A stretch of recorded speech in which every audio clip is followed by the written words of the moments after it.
I was walking through the ashes of my own mistakes. Lost my fire, thought my flame was fake. But I heard a whisper in the silence say, don't you know your light can still find its way? Still find it.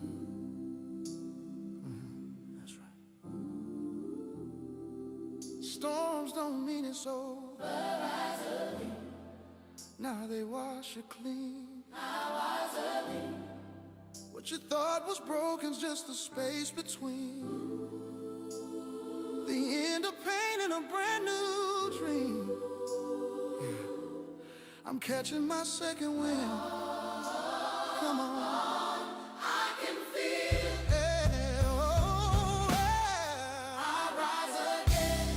I rise again. From the ashes, from the pain. I rise again. I fall, but I stand taller than before.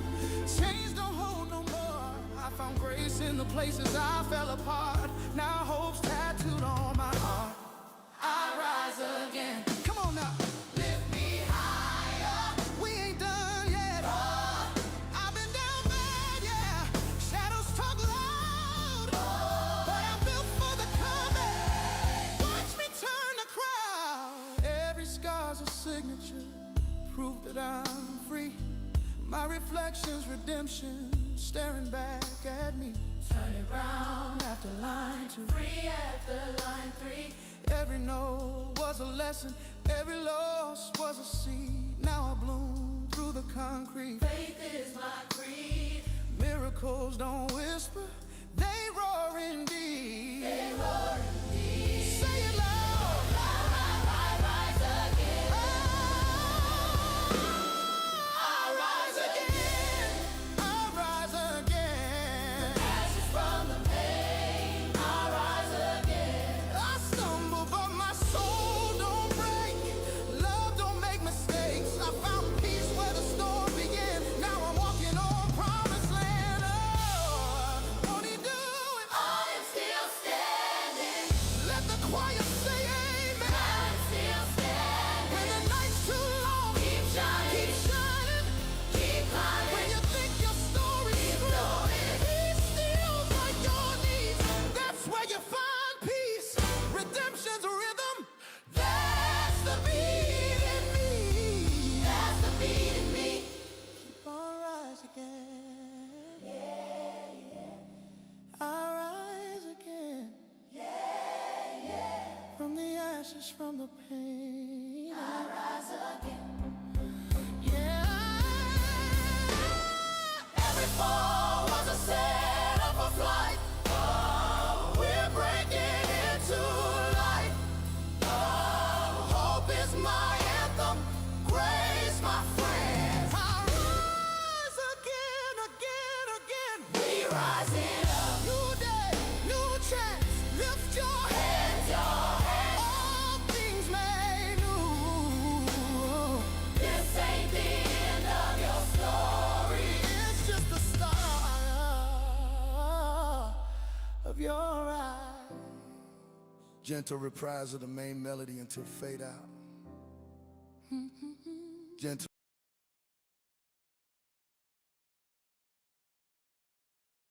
What's up, y'all?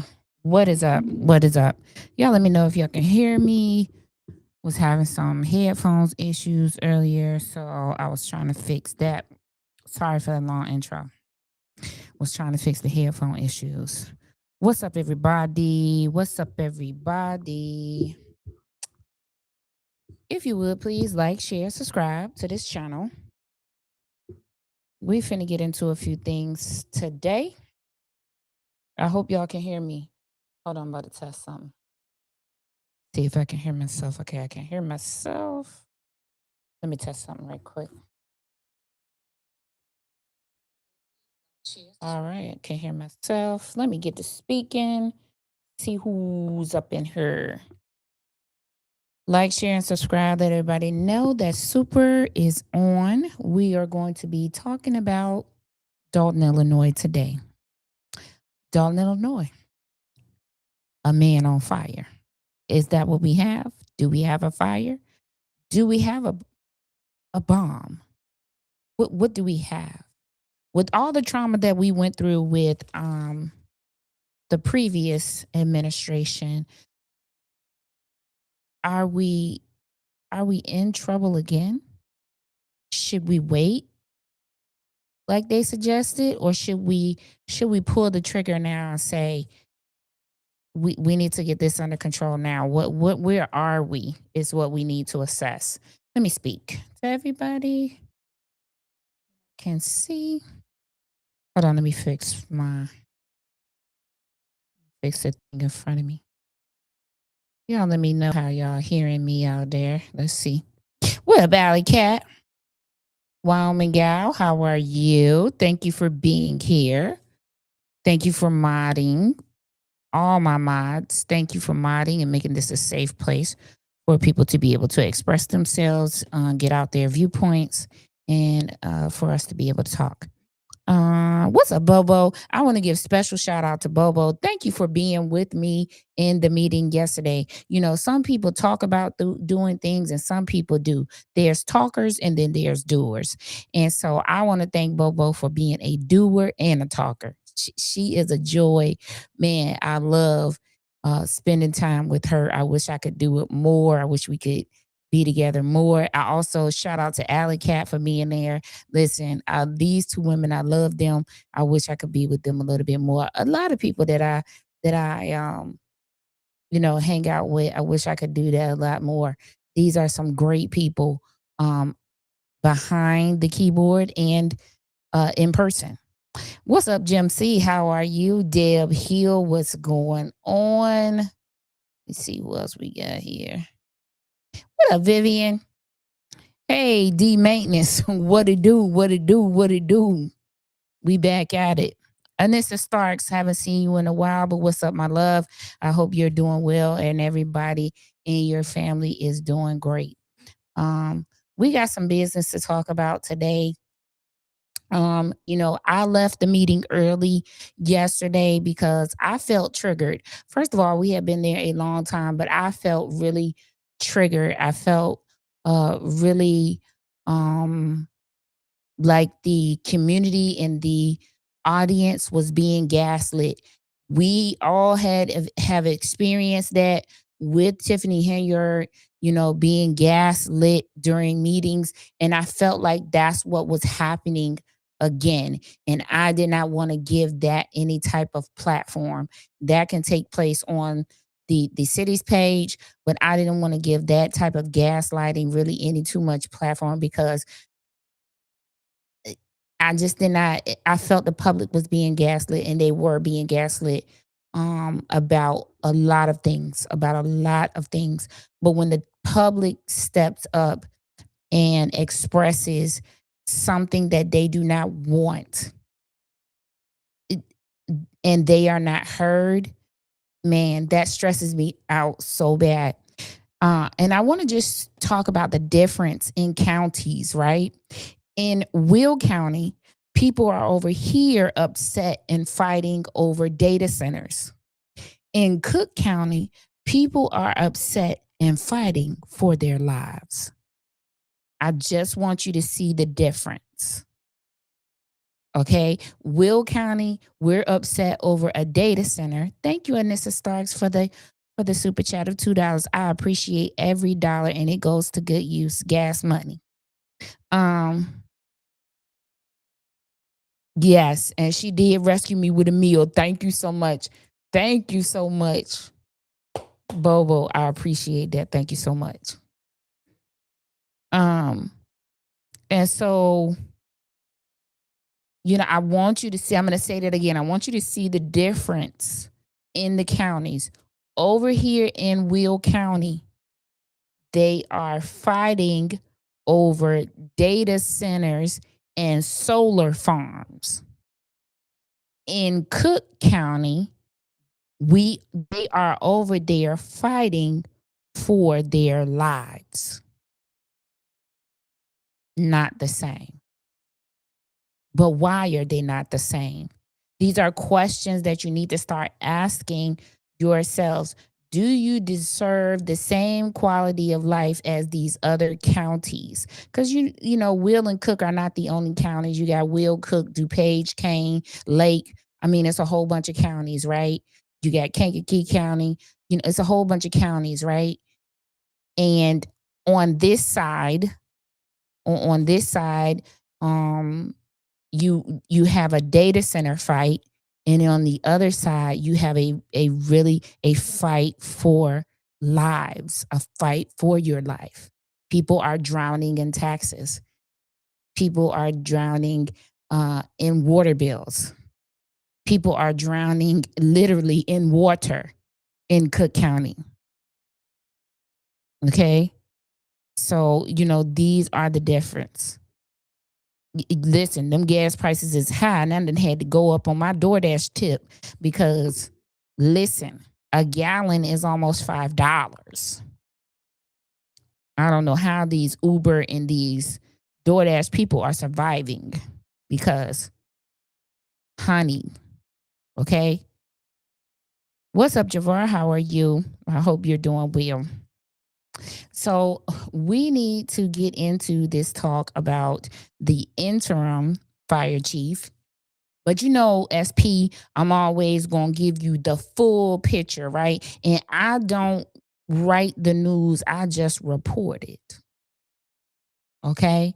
And I don't have anything against anyone, but we need to have an honest conversation. We need to have an open conversation. We need to talk about the truth, facts that can be verified, and facts that make sense. I'm going to tell you some things that I did not like that came from this administration. And I'm not going to refer to them as the Clean House administration anymore. I'm just going to refer to them as the administration. Okay.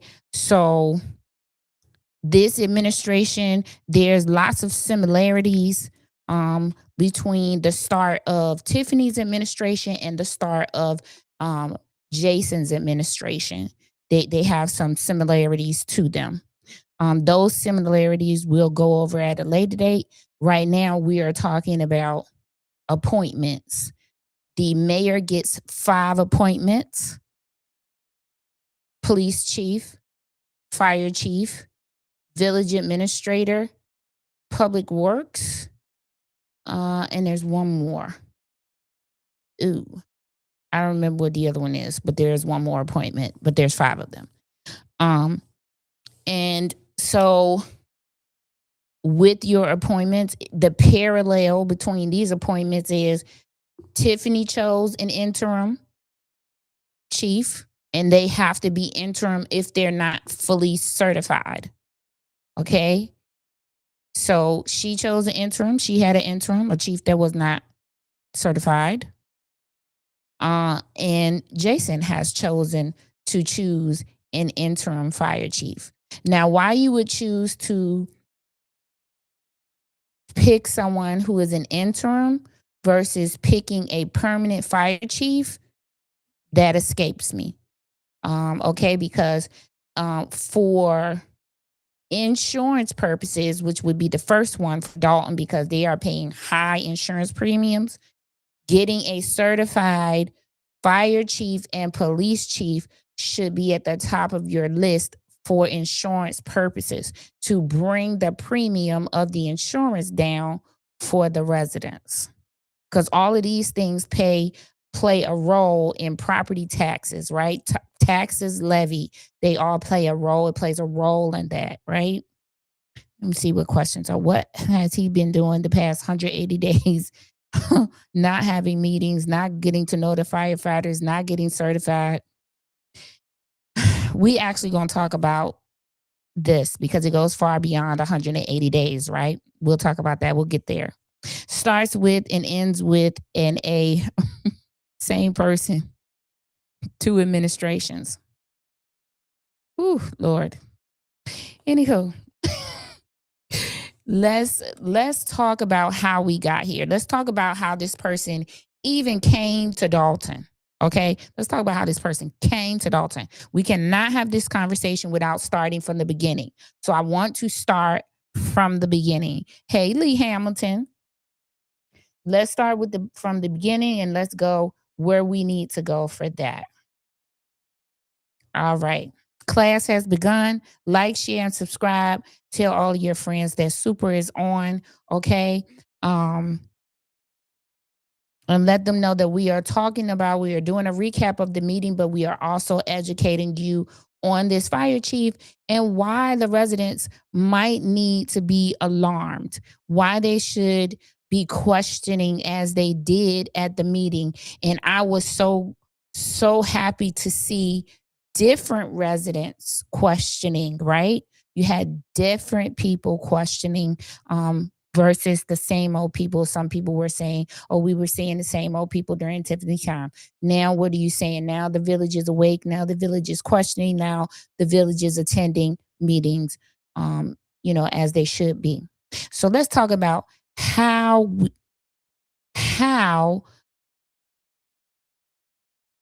Mr. Curtis came to the village of Dolton. Okay, let's talk about that. So you see, I have the minutes of a meeting up, because I think this is very important to stress while people are throwing out accusations about overtime, while people are throwing about accusations, this, that, the third, right? Let's talk about some facts. So we're looking at an agenda, and while I have this up, let me make this agenda a little bit bigger because I want you to be able to see what we are discussing. Okay? Now that I did that, let's go to the date of this meeting. So the date. All right. So the date of this meeting is Monday, June 5th, 2023. Okay? June 5th, 2023. You say, SP, what's that? That is the encounter date for Quintion Curtis. That's the encounter date. That's when Dolton encounters Quintion Curtis. This is it. We're going to scroll down. This was the meeting. These are the meeting minutes. The reason why we need to look at the meeting minutes, because we need to read the discussion. Don't go out there and say Super said, because you'll be a liar. Super read. Okay? Super read. This is what Super is reading. Okay? They say for you to know where you're going, you have to know where you've been. We are in June 5th, 2023. That will be in the third year of Tiffany Henyard's administration. The third year. Hey, Tracy, how you doing? Welcome. Thank you for tuning in. All right. So that's where we are. June 5th, 2023. We are scrolling down the minutes of that meeting. Tiffany Henyard is the mayor, and you have all of the trustees in their places. Jason, Tammy, Kiana Belcher, Brittany, Andrew Holmes, Stan Brown. Who did I miss? They all in their places. Okay. Let's scroll down. We are scrolling down.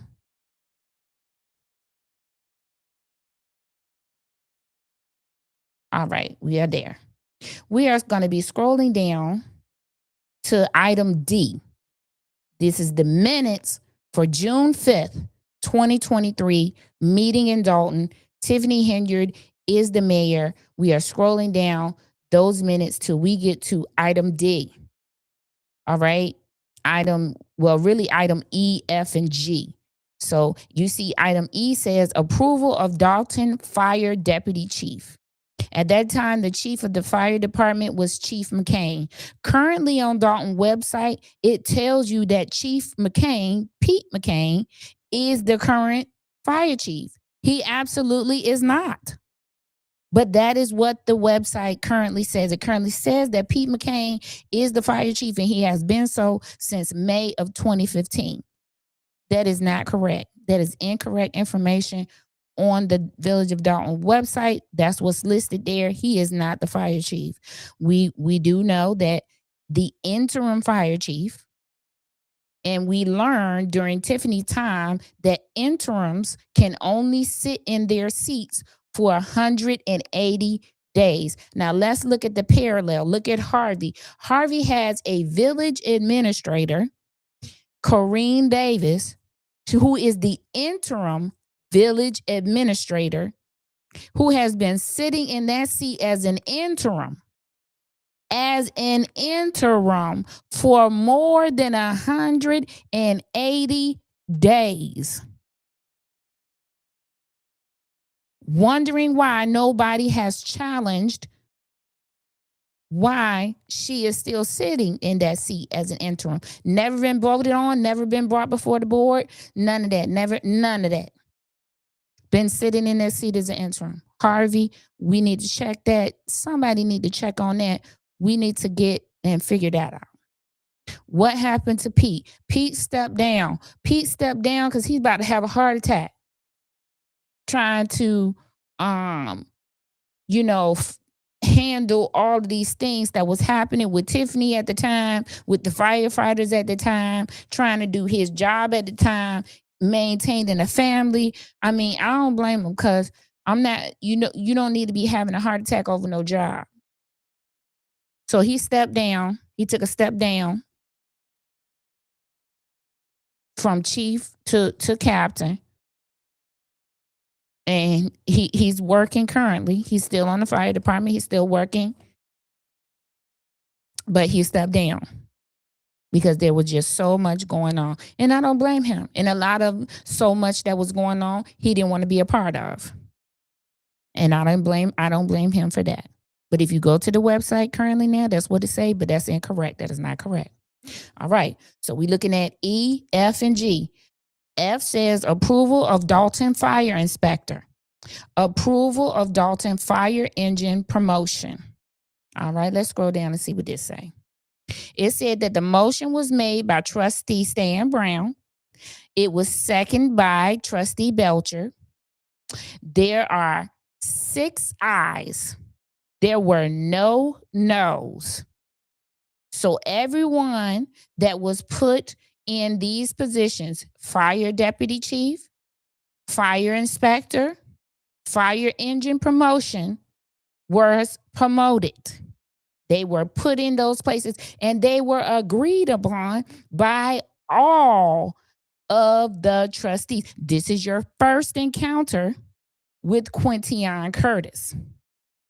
Deputy fire chief ended up being John Calhoun. When Pete stepped down, he ended up being promoted to interim fire chief because he didn't have the full certifications to be fire chief. So they put him in place.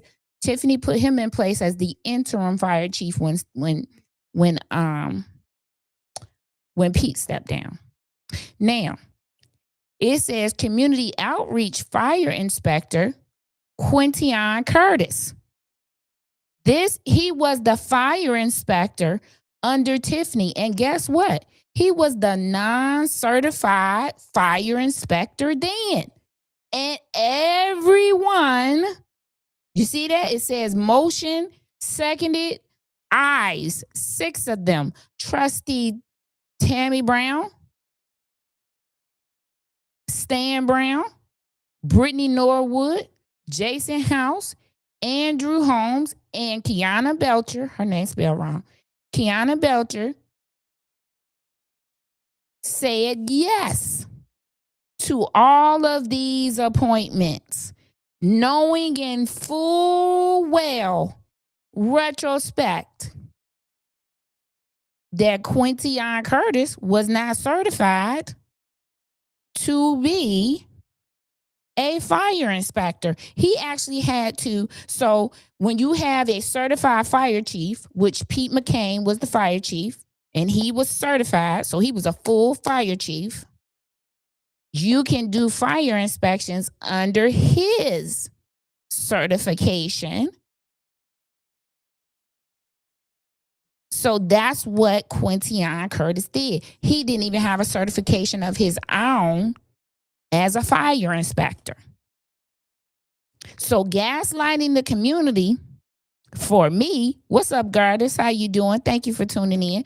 Gaslighting the community for me and acting like this man have all of these certifications and he didn't even have a fire inspector certification to be the fire inspector when you voted yes to put him in that position. He was doing fire inspections under the chief's certification. It's allowed, but acting like you didn't know he didn't have these certifications then blows my mind.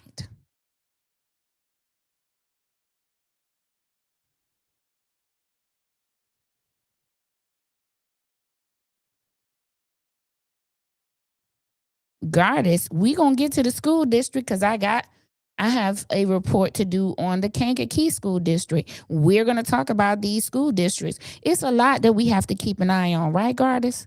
It's so much, right? You feel overwhelmed.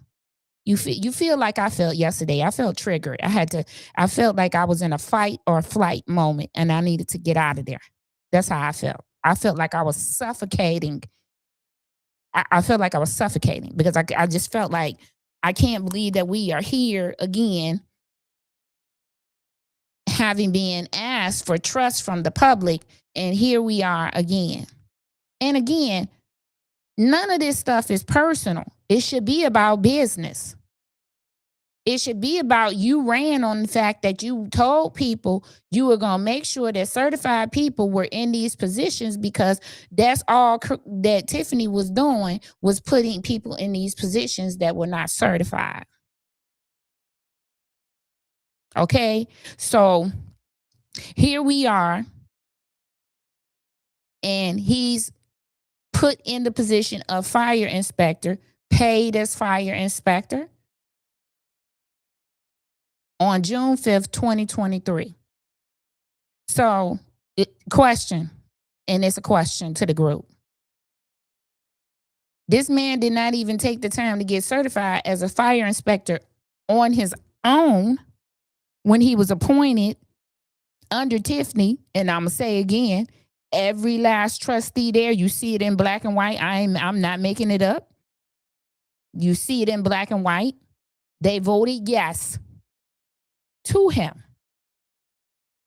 as the fire inspector, and he had to do fire inspections under Chief McCain's certification because he did not have one of his own. So if you felt like,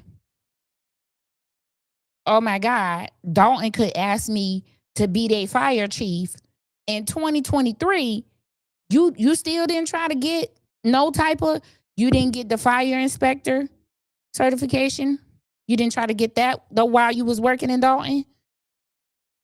The whole time you was the fire inspector under Tiffany, which 2023, she didn't leave office till what, 2025?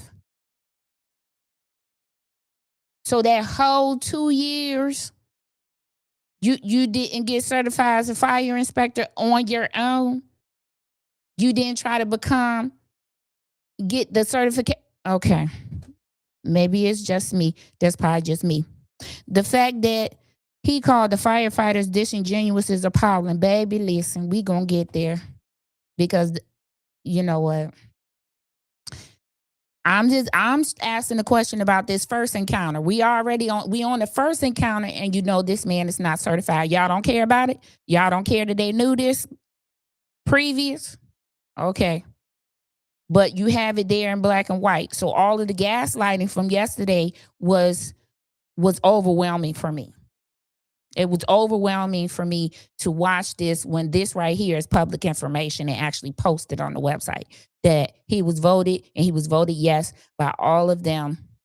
And they all knew that he did not have this certification. to be a fire inspector, that he would have to do these fire inspections under Chief McCain's certification because he didn't have it of his own. Now, again, I'm going to say this again. It's not illegal.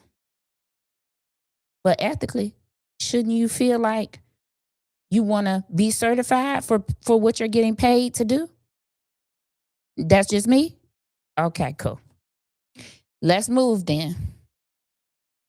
So, and I got to tell you, like I said, this right here it was triggering. It was triggering for me because of the gaslighting, and I felt overwhelmed by it, especially when the residents came up to the podium and asked you to be honest and to just do the right thing. Your 180 days is up.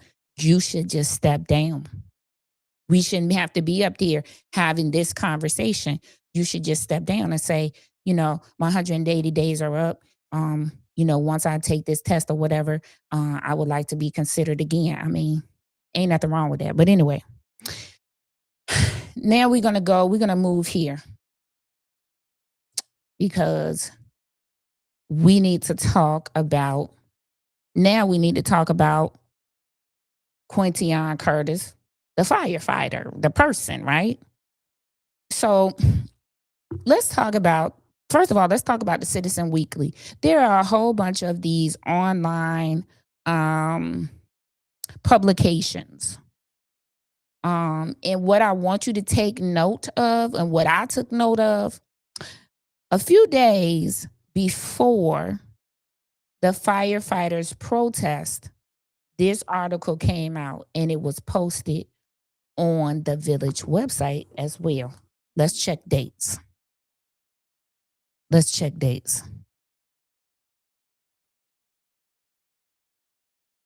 I'm going on my Facebook page, and I want you to go on your Facebook page to the Village of Dolton.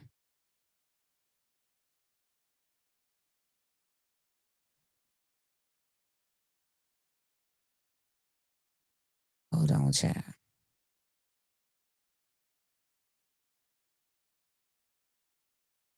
Okay, I want you to go to the Village of Dolton. Then I want you to scroll down until you see the chief's picture.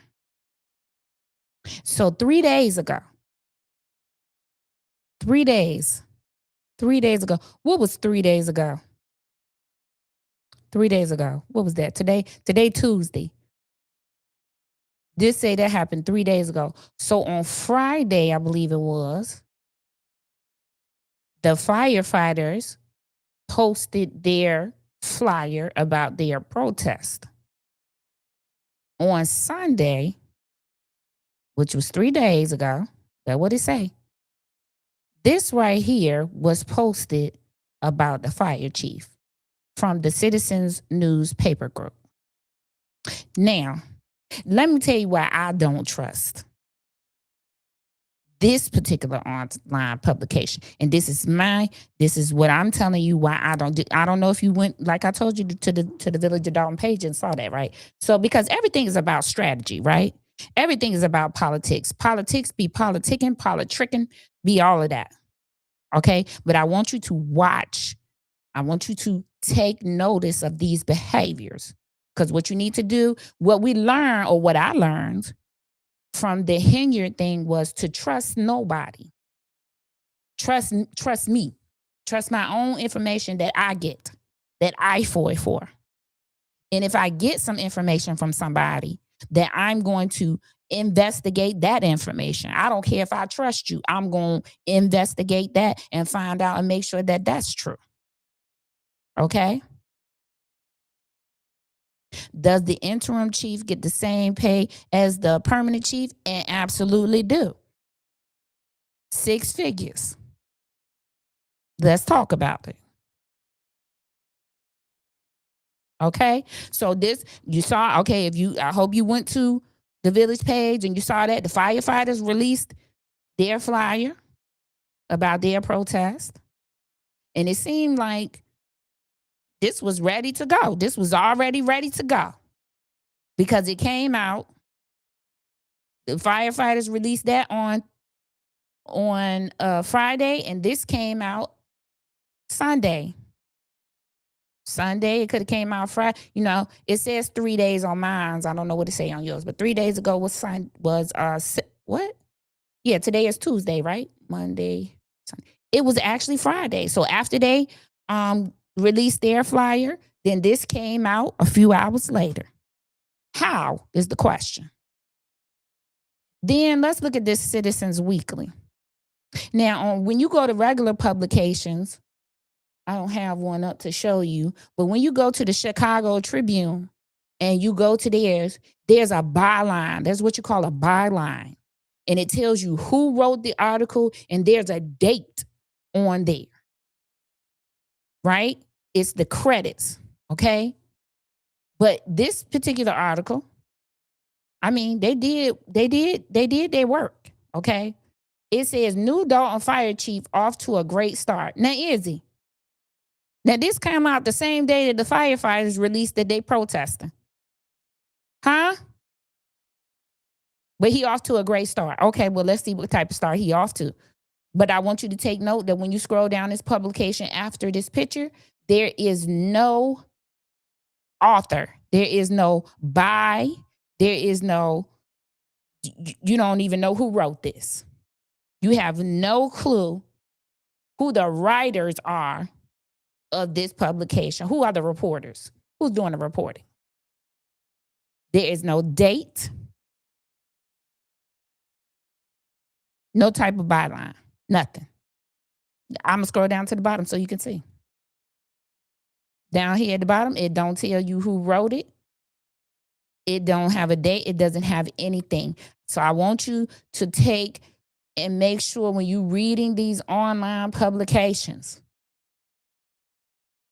make sure, say, what type of publication is this? Because most publications, they have the reporter's name and the reporter's email and the date, so you can contact the reporter if there's any type of errors or there's any type of misinformation. This one, you can't contact anybody. But I want to direct your attention to something, because we're going to talk about the qualifications of a fire chief, since that was a hot topic. That was a huge hot topic at this meeting, and one of their grievances was that the fire chief, the interim fire chief, is not certified to run a fire or to direct a fire. He's not certified. Okay. Now, he's certified to be a firefighter. He's certified to fight fires for sure, but he's not certified to direct how to fight a fire. Okay, there's a difference. But I want to direct your attention to, I'm going to read. Let me read this. It says, Mayor House appointed a well-qualified and highly regarded veteran fire chief in the person of Quintion Curtis. Interesting. Chief Curtis is a 37-year-old retired member of the Chicago Fire Department with an impeccable record of over 40 state and federal certifications. Now, that number went back and forth yesterday. It went from 40 to 70 to, man, by the end, I just thought he had every certification known to man, including the Purple Heart, the Blue Star, and the Nobel Peace Prize. Okay, that right there, whew, child, that took me out. I said, well, who knows how many certifications the man actually have? We know one thing: you can have all the certifications you want and still not be qualified to be a fire chief or certified to be a fire chief. You can. Okay, you absolutely can. Them two things can be true at one time. Say he's worked many incidents such as 911, Hurricane Katrina, E2 tragedy, and the 69 West Washington fire, just to name a few. Okay, child. But our question is, for tax purposes and insurance purposes in the village of Dolton, because that's what we concerned about, because we trying to get our taxes down. Are you certified and able to be called the chief? Why are you interim? I mean, you had to be appointed interim for a reason. That means you don't have the certifications to be called chief. I'm so confused. I'm so confused. So since I was confused about the requirements, because the lawyer said he meets standards, but whose standards do he meet? Is my question. Because the village can have one standard, but the state can have another. I mean, our standard might be we okay with the interim chief who not qualified. I mean, that could be a standard, right? That could be the standard that the municipality is okay with. Or be okay with having an interim chief because, child, we just okay with it. Okay, so hold your horses. Let's go somewhere. We going somewhere, okay? Because there was a whole bunch of laws and all of those things talked about, right? Now, to be a fire chief, the whole state of Illinois is governed by the National Fire Protection and the Illinois Fire Marshal. Okay, so listen, stay with me now. Stay with me. We're not gonna be here long. Now look what I found.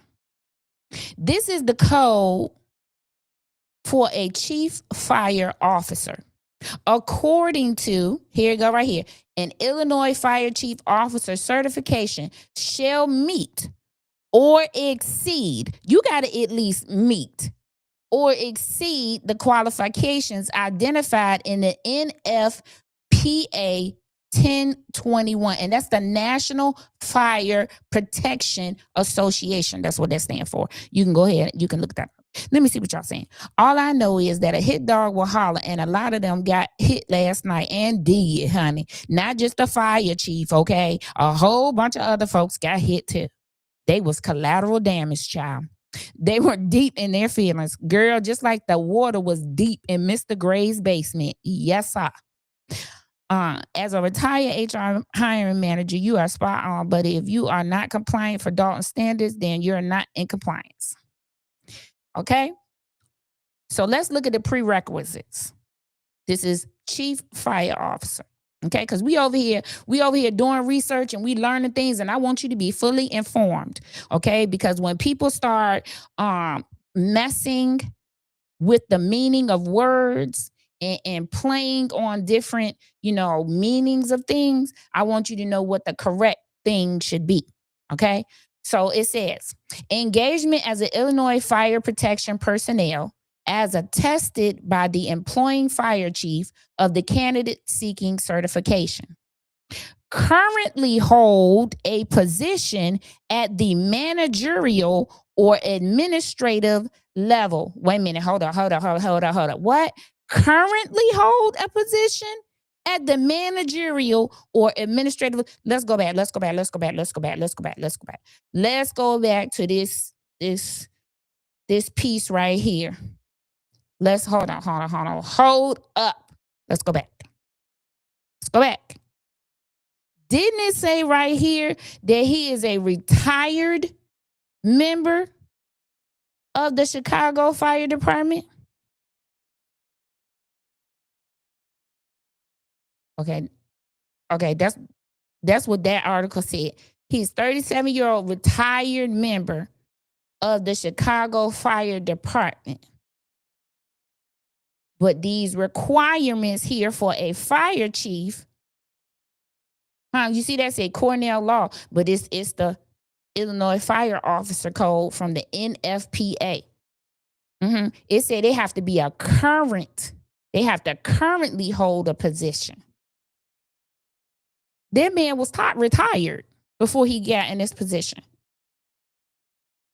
So he didn't have a managerial position. He was fire inspector of the village, for the village. So he wasn't actively managing anyone, over anyone, at a firehouse. Okay, let's continue. Current certification as an advanced fire officer. Completion of the NIMS 300 and 400 command and general staff courses. This man has a 40. Wait a minute. I got another question. I got another question for the class. It say he 37 years old. I think they said he had over 30 years of experience. Okay. So he 37. So he have over 30 years of experience. So he started fighting fires when he was 7. I wonder what that kitchen looked like. Listen, I'm just reading this article. Okay, I'm reading this article. Did they not say that man had over 30 years? Somebody at one point said 40 years of experience.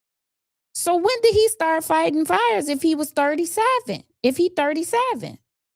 Do that say 37-year-old? Y'all tell me what it say. Because you know I wear glasses. And I'm sitting a little bit far back from my screen. You can't see me, but I'm sitting a little bit far back. Somebody tell me what that article say right there where it says Chief Curtis is a 37-year-old retired. But in that room, I thought they said that he had a career that spanned over 30 or 40 years.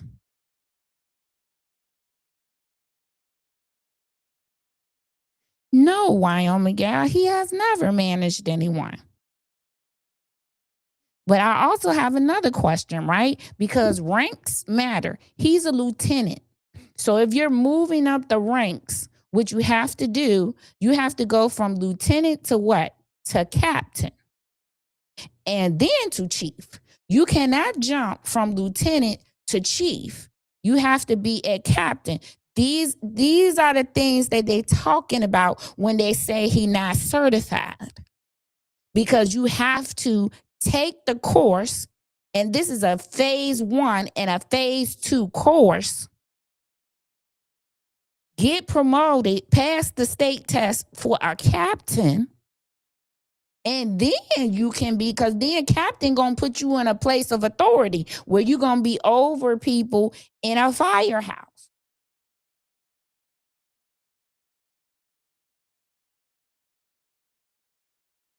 Sharon, you said you think they said 37 years? Man, I'm so scared to go to this video. I don't even know what to do. I'm scared.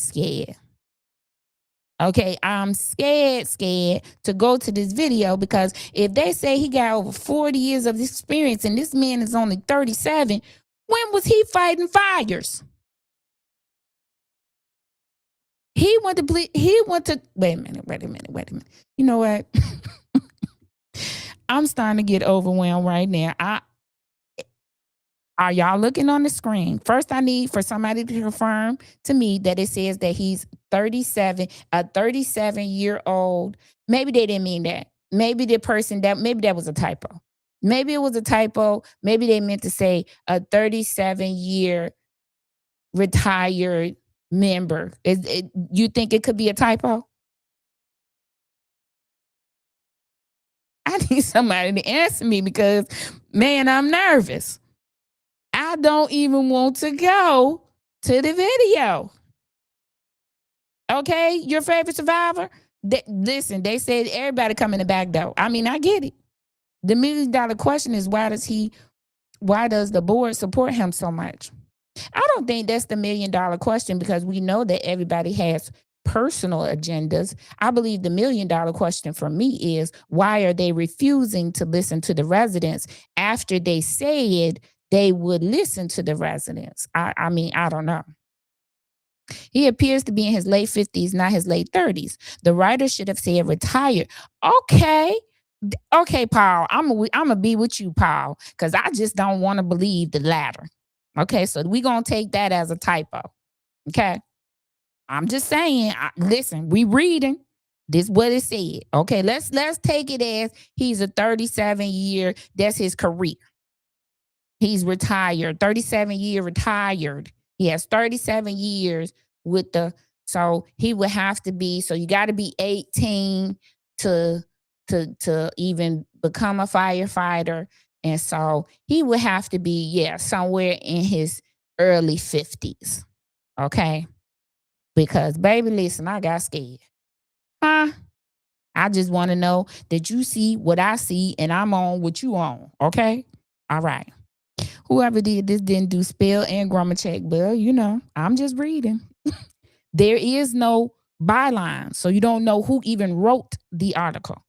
Be wary of these publications. I'm going to say this again. The firefighters announced that they was having a protest on Friday. This article came out at the same few hours later.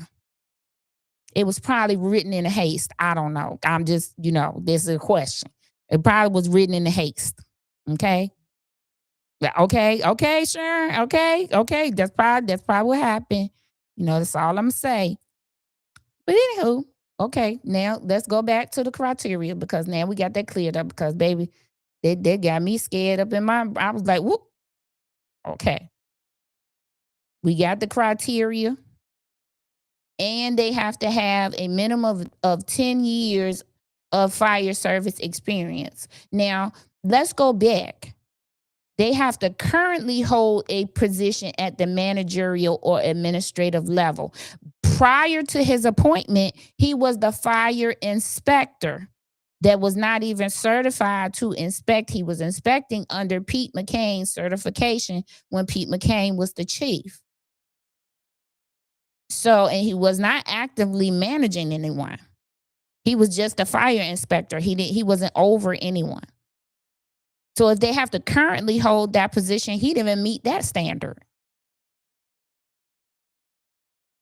Okay, I'm just saying. Not somebody said it was AI that wrote it. I'm done. Okay, so then, submission of the fire chief officer application supplied by the division, including a resume, organizational chart of their fire department. Well, he didn't have a fire department, so I don't know what he submitted there. Copy of the candidate's highest degree or transcripts. Copy of the candidate's advanced fire officer certification. Copies of the candidate's NIMS 300 and 400 or command and general staff course completions. So it can't be one class he missing.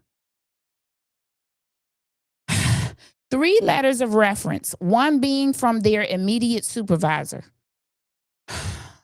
The man didn't even have a supervisor because he was not working at a fire department. He was just the fire inspector, which did not cause him to work in the Dolton Fire Department. He was the fire inspector. Okay, whatever. Documentation of a minimum of 10 cumulative years of fire service experience. And now he meets G. Signed statement of attestation by the fire chief. There was no fire chief in Dolton, so who wrote it? In the case of the applicant being the fire chief, the mayor wrote it. Okay, never mind. The supervisor of the fire chief, such as the mayor, president, or trustees of similar official. So Jason wrote his letter. I mean, these all look like things that he has to apply. He has to apply to get his fire chief certification. He needs all of these things to do that, according to the NFPA 1021. That's the National Fire Protection Association and the Illinois Fire Marshal. These 2 entities work together to certify fire chiefs. So he needs all of these things. If he missing one, he don't get it. Successful completion of an approved chief fire officer course following these phases of education. Now, he said he was in a class. This say it have 2 phases. So is he in phase 1 of the class? Phase 1 is a background and foundational information can be taught via online learning, management systems, or in the classroom, consisting of a minimum of 200 instructional hours. Now, listen, this is what they're talking about. 200 instructional hours? That ain't going to take you no week to do. We only get 8 hours a day to work. Fix it, Jesus. Then he has to go on to phase 2. A practical applications and information review shall be completed in a traditional classroom setting. So then he got to go and sit in a classroom. This section shall be completed in class to achieve student interaction with the complex management situations that chief fire officers encounter. This phase consists of 100 instructional hours.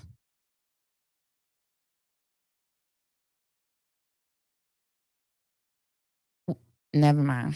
I'm sure you're thinking what I'm thinking. Then, once you do them 2 phases, phase 1 and phase 2, then you're going to go to the state written examination. Once a candidate has successfully completed phases 1 and 2 of an approved chief fire officer course, the candidate may challenge the state written examination. The state written examination shall be passed within 1 year after completion of phase 2.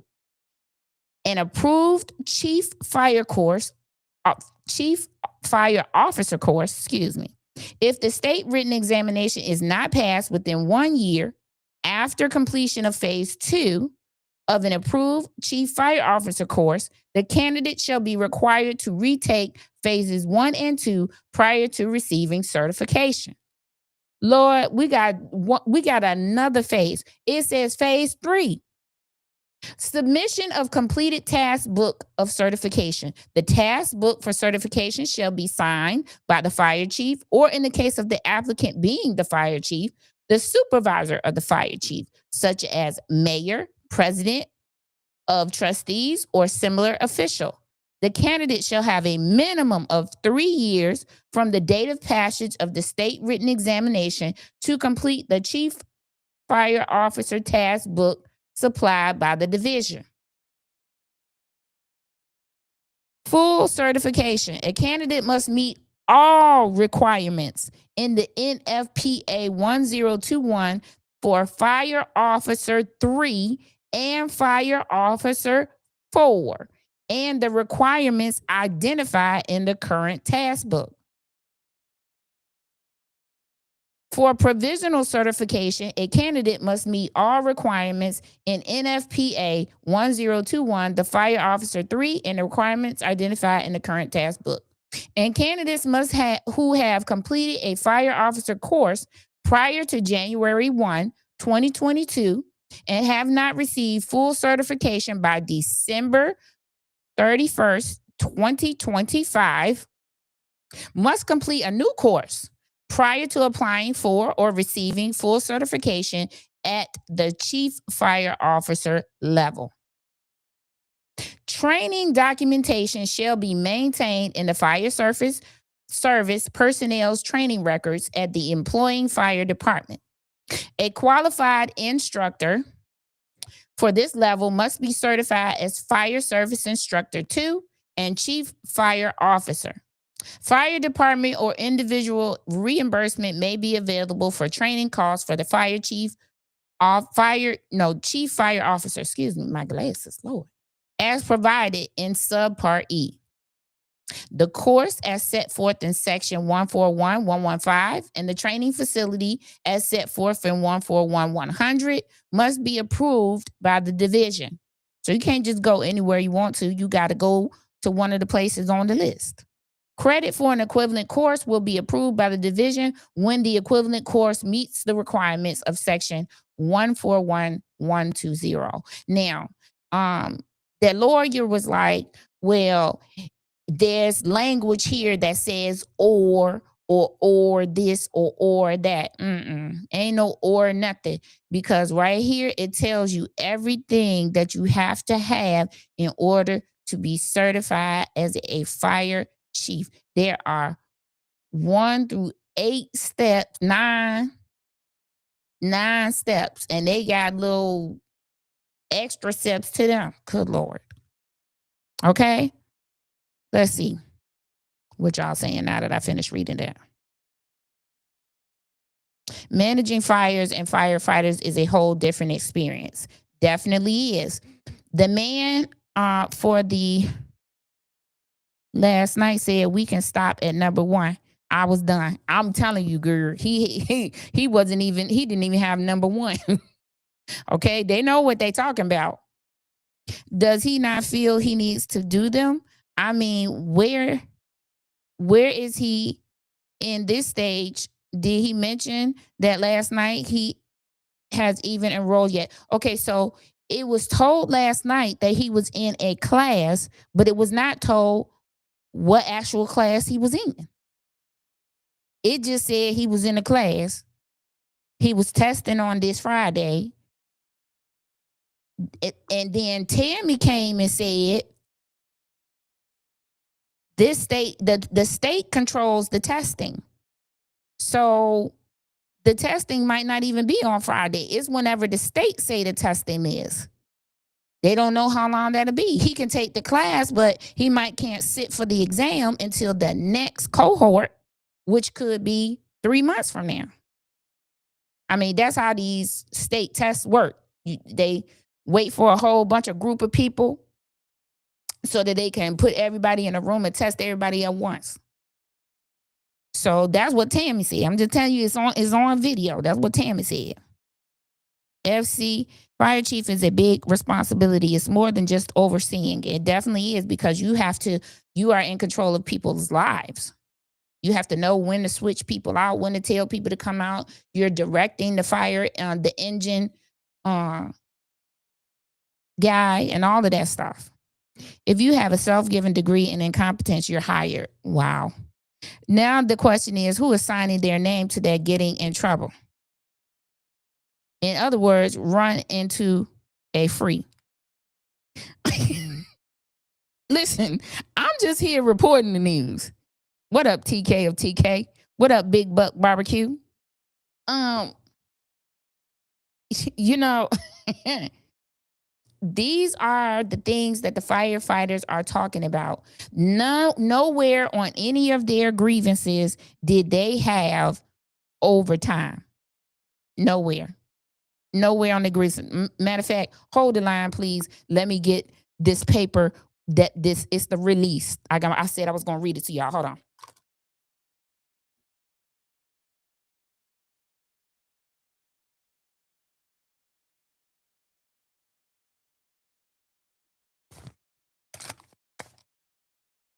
All right, let me read this.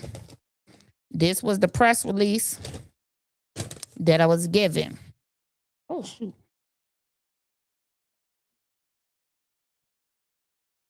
All right, this is the press release that I was given. It says, let me see what their grievances are. Okay, I'm going to read it because I don't know if y'all heard it before. All right. It says, today, members of Dolton Professional Firefighters Local 3766 rallied outside the Village of Dolton's monthly board meeting to sound the alarm on escalating safety concerns and ongoing leadership failures within the Dolton Fire Department that are putting the safety of firefighters and residents at risk. Firefighters warned that a pattern of mismanagement by Interim Chief Quintian Curtis, including poor communication, damaged equipment, and failure to follow basic fire service standards, has created dangerous conditions on emergency scenes and weakened the department's ability to respond effectively. In recent months, Dolton firefighters have been forced to rely on neighboring departments for rigs, safety equipment during emergencies. Links to videos showing an inoperable rig and damaged equipment can be found here. So they do have this listed somewhere. I think it's on their the local 3766 website. They have it listed there, and you can look at the broken rig. We'll go to it in a minute. I had an opportunity to speak with one of the firefighters who had receipts where he paid out of his own pocket to repair the fire truck. At least one of them, so that they would have one operable fire truck. He has loads of receipts for maintenance and repairs on the Dolton fire truck. Now, here's the problem. These firefighters stood in Dolton and worked in Dolton with no contract for 5 years. Then their insurance wasn't being paid. A lot of them, their wives were pregnant when they found out that they didn't have any insurance. Literally, one of the firefighters said he found out when he was at a doctor's appointment with his wife, where they're there to see about her health and the baby's health. And not the nurse came and told them they didn't have any health insurance. So they ended up having to pay out of pocket for an OB visit. Now, women, childbearing women, y'all have seen them bills for just a doctor visit. And if it was an ultrasound visit, cancel Christmas. Okay? Cancel Christmas because that was an expensive visit. Okay? And so they've been there through all of this. And it's unfortunate that, they didn't see that even in the budget. They should have, when they did the budget for 2025 or even 2026, they should have put money in the budget for the firefighters to get equipment and repairs to equipment. I mean, it got to be budgeted. I mean, there's a lot of unnecessary waste in the Dolton budget, but you know what? That's a conversation for another day. Okay? I don't even understand how Jason cut off comments. Then all those people from the fire brigade got up to make comments. We're going to talk about the fire brigade too. When leadership breaks down in a fire department, people get hurt and lives are put on the line, said Adam Fari, president of IAFF Local 3766. Firefighters are risking everything to protect this community, but we cannot do our jobs safely or effectively under the current conditions. The people of Dolton deserve a fire department that is prepared, accountable, and capable of responding without hesitation or confusion. Right now, that is not the reality and should concern every single resident. Firefighters should be able to perform their life-saving work with the peace of mind their equipment will function in a crisis and their leadership has their back, said Chicago Federation of Labor President Bob Ryder. Union members across Chicago and Cook County stand with Dolton firefighters as they fight for a safer, more accountable fire department. The interim also lacks qualifications as required by state law, with the interim chief's appointment expired as of March the 15th, 2026. Local 3766 is calling for immediate intervention, a full review of department leadership, and urgent collective action to restore safe operations to protect firefighters and residents alike. All right, now let's see. So they didn't even mention anything about overtime. They mad about overtime because I don't think they have no problem telling you what they mad about. They definitely didn't have a problem telling me what they was mad about. And it didn't have anything to do with overtime. Now, my question is, when we talk about public safety, is overtime something that we should expect? Because when a water main breaks in the middle of the night and you have to call public works people in, the people that are on call, guess what they're getting? Overtime. Yeah, they're getting overtime. They're getting paid time and a half to fix a water main break in the middle of the night. Okay? And so public safety is probably the one place that you're going to see overtime no matter what. It's never going to be zero. They think 100 found it. He claimed he found $30,000 in overtime. Child, that ain't nothing. They said they have a crew of 14. They only have 4 on staff at a time. That $30,000, that is nothing in overtime. Do y'all remember how much money Lacey and Terry Young and them was getting in overtime? And can anybody tell me? Anybody remember? Anybody remember what they was billing in overtime?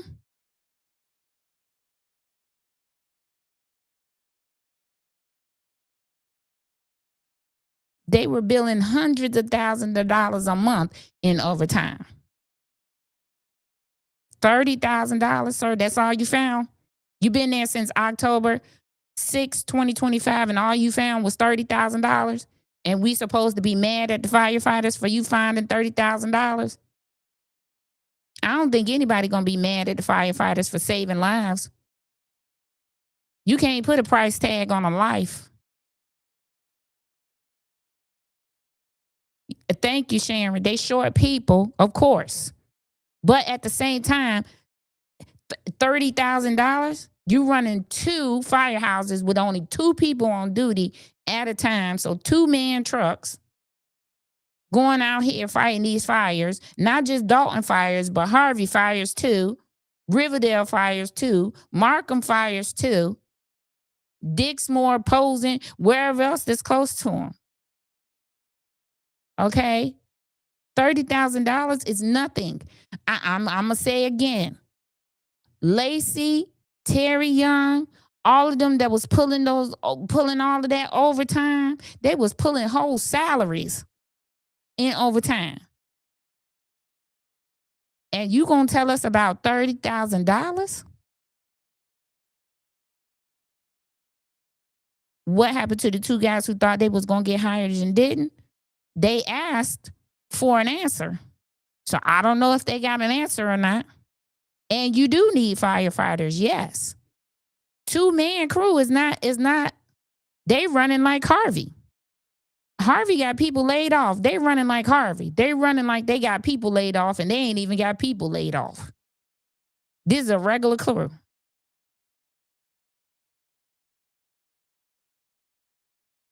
Okay?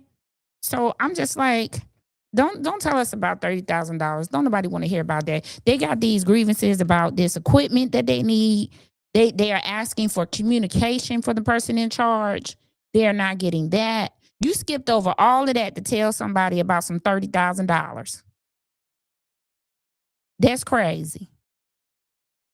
That you reduced somebody's life to $30,000 in overtime and told these people they was mad about $30,000 in overtime when for 5 years they didn't have a contract, when they spent a short amount of time not even getting a paycheck, when they lost their health insurance and had to pay out of their pocket. $30,000, the least you owe these people. That's the least. That's a light bill. That's a light. That's not a heavy bill. That's a light bill for these people sacrificing their lives and not turning their back on the village of Dolton and not resigning and not leaving and not going somewhere else. And a lot of things that keep these firefighters in these positions, one, they love the communities. The community is why they do it. They love the people. That's all I heard last night was that they love the people. They love their community. They love this community, you know? Also, another thing that keeps them is tenure. If they go to another firehouse, they have to start all over. Some of them have already been in Dolton for 10, 12 years. They cannot get their time back, and they don't take their time with them.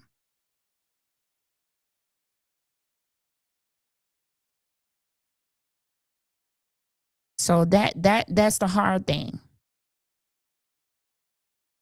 Yes, that's what the community say. They owe them way more. I mean, sure, they might have to walk a mile to hook up a hose to a working fire hydrant, but they ain't complaining. They showing up for their job every day, and they're asking for communication. They're asking for equipment to be fixed, and they're asking for a certified chief. Let me tell you the other reason why they're asking for a certified chief, because certifications matter. They matter in regards to grants. They cannot apply for any grants from the federal government or the state government if they do not have a certified chief. So they can't even apply for a grant to get a new fire engine. They can't apply for a grant to get the fire engine fixed. They cannot apply for a grant to get equipment. They cannot do any of those things if they don't have a certified fire chief. That's why certifications matter. Dolton, if you're listening, don't let up. Don't let up. Because even if he gets the certifications, I mean, this seemed like a long process to me. What are they supposed to do in the meantime? What are they supposed to do in the meantime about equipment, about life-saving equipment? What are they supposed to do about that while they wait? After they've been waiting, they was with 5 years without a contract. They didn't wait 6 years now.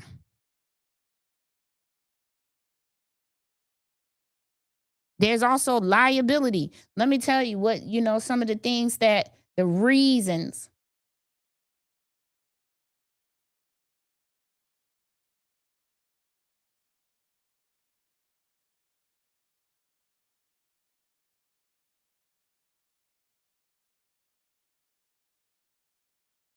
So why is it a big deal?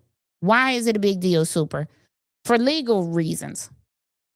Because if something happens at a fire and somebody dies or somebody gets hurt, the first thing, and the firefighters kept saying this, the first thing they're going to ask is, was the person in charge certified to make the call that may have caused this injury or this death? If the answer is no, here come another $33 million lawsuit. Because the village can be sued because that person was not certified to make that decision. And we are not talking about friendships here. We're not talking about I like you. Oh, you got all these other certifications. Oh my God. You got all of these other awards. Oh my God. This is not about that. This is not about none of that. This is about business. This is about business, and people need to take their feelings and who they like and all of that stuff out of it. This is about business. Right, Sharon? They already don't have any money. If something happened on one of these fires and somebody be like, oh, heck no, I know for a fact that Dolton don't have a certified chief, so let me go on and just put. And even if it wasn't, the decision that they made was not their fault because he's not certified. It can be questioned. They can say, well, do he actually know? Because he haven't been through the courses. I mean, you can't go out here and be a doctor without going to medical school. This is what we're saying. This is what we're saying. We're saying that he can be a fire chief without going to school because he got experience. Experience in what? Experience in fighting the fire? Okay. But do he have experience in directing how to fight a fire? He's been a firefighter in there being directed, being told what to do, where to go, how to do it. But has he done it? Has he done that? The answer is no. That's a liability for the village.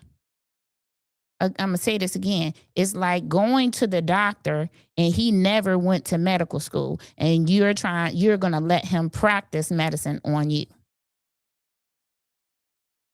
Okay? So, that's one. Then there's a financial risk. There could be insurance complications. If that happens, then that means that the insurance could say, no, we're finna drop you because you didn't have a certified person in that position. Listen, Dolton already have issues with insurance. They already have limited choices. Do we want to continue that? No. No, we don't. So he can have 40 certifications. He definitely can. But do he have the advanced fire officer certification and the chief fire officer certification, which you need to become a chief? Do he have that? Do he have the Illinois OSFM leadership credentials? Do he have that?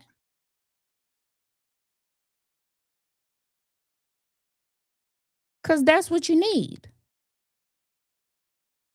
If he doesn't, that's a liability.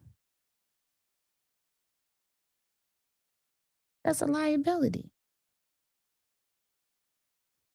We don't want any more liabilities, right, Dolton? We don't want that. We don't want that. Let's go over here. We're going to go over now to this. I'm going to show you. This is what the gentleman was quoting. This is the law that he was quoting. And then here come Bert Olson saying, oh, it says, or the language in here would suggest that you don't have to have all of these. It could be or any of these. What? Why should Dolton have to cut corners? What we cutting corners for? No, we want to have the best. That's what we said. We said we wanted to have the best. This right here is the law that the man was quoting, 65 ILCS 5/10-1-7.3. This is the one when he said, all I got to do is read number 1. He don't have any of those. The man said or. So if it's an or and he don't have any of those, yeah, he right. He only had to read number 1 because he don't got any or those. None of them. This is taking me out. I want you to notice the word plays that is being used. Okay? I want you to educate yourself. Okay? Listen to the word plays. Oh, it says or. Well, the man said he only needed to read the first one because he don't have or, he don't have one, he don't have the other. He don't have none of these. This is cracking me up. He don't have any of these. None. 0. That's why the man said he didn't have to read but number 1 because he don't have 0 out of the or. Fix it, Jesus. All right. Now we have to address something that I wish that I didn't have to address. Well, first, let me do this.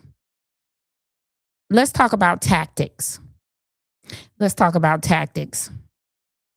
Let's talk about things that Tiffany did during her time that were distractible tactics against the residents, to distract the residents, right? So we were outside waiting to go into the meeting. Everybody was outside waiting to go into the meeting. The BFB, hey, Chi-Town, the BFB, everybody, the firefighters, all of us were outside. The residents, everybody. Okay. I was going to my car and I didn't have how to charge my phone. So that's why I had cut my first live off. I was going to my car. My friend Bobo came, had brought me something to eat. So I was taking a break, taking a pause. And as we're walking, me and Alley Cat and Bobo, as we're walking to my car, we see people going in the side door before the meeting.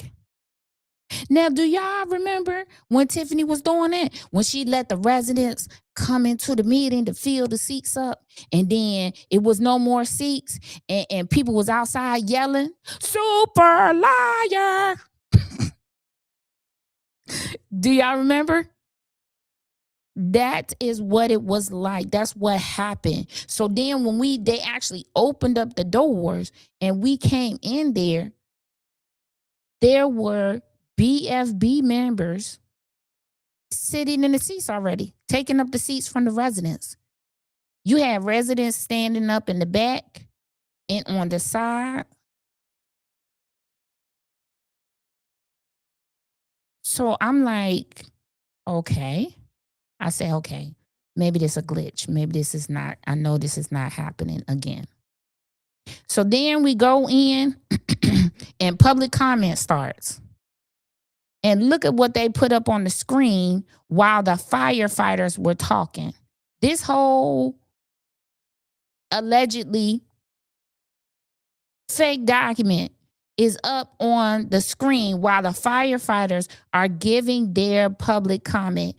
Why would this be up there? How disrespectful of you. This is something that Tiffany would do. She would make a video and be playing it while the public, if she could figure out, if she would have had a person that would have been able to do that, this is what she would have been doing. This is next level trolling. This is next level intimidation right here. This is next level intimidation against people who have to show up and save your life when you call 911. That's crazy work. And listen, you're going to get the smoke from me today, because what you're not going to do is disrespect the first responders or the firefighters who put their life on the line. They're not sitting at a desk and risking a paper cut. When they get a phone call, my heart is racing because I'm about to go into some fire that's at 1,000 degrees. They going in a freaking pizza oven to make sure that nobody dies. And they could die in the process. This was next level trolling, and it was disrespectful. And that's exactly how the firefighters should take it. And that's exactly how the residents should take it. Because what does this even mean?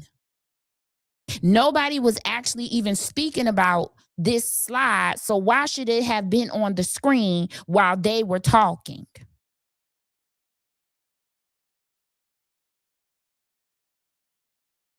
Huh? Why should this have even been on the screen when they were talking? How disrespectful. I'm going to say it again. Was Tiffany Henyard right? Was she right that they didn't want to do anything but give their friends jobs and do what they wanted to do, and they had their own agendas? Was she right? Because by the behavior that was displayed yesterday, she was absolutely right. She was absolutely right, because look at this. Who even know what these? Some lady made a comment about this, and I asked her, do you even know what those numbers mean? They put something up on the screen, and you think it's gospel. What do it mean? Tell me what it say. Tell me what they're talking about. Huh? We can't even verify these numbers. These numbers somebody put up here on the screen, how do we know that they are true? We can't none of us get fours out of there. We can give fours for certain things, but not other things. But I guarantee you this, I bet you if you for the firefighter salaries, they'll give it to you in it'll be less than 24 hours and your FOIA will be answered.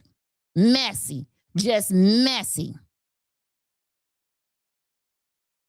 Freaking messy. This was so disrespectful. And I don't care. I don't know about you, residents of Dolton, but me personally, I don't be looking at the overtime stuff from the public safety unless it's extra excessive.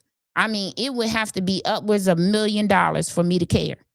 Because my life, my mama's life, my children's life is worth far more than this $100,000 or $30,000 that you claim that you found. I don't see how you found something that didn't nobody lose. Because in public safety, like I said, you ain't worried about the public works people when them water mains be breaking in the middle of the night and you paying them at time and a half or triple time and a half. You're not worried about the police department anymore. But when you decided to ignore the grievances and they escalated, now these are the tactics that you get. I don't respect them. 10 out of 10 do not recommend. 10 out of 10 do not recommend. I don't know who idea this was. I don't care who idea it was. It was disrespectful because the firefighters came there peacefully. They said their piece and they left. They didn't cause no commotion. They didn't do anything but protest peacefully. They came and made their public comment peacefully. They stated their case and they left. They did not even stay in the room.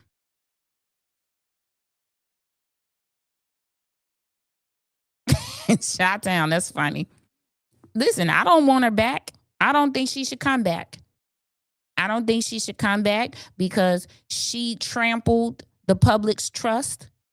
She did a lot of things that were unethical. She did a few things that were illegal. She was a whole immature, petty problem.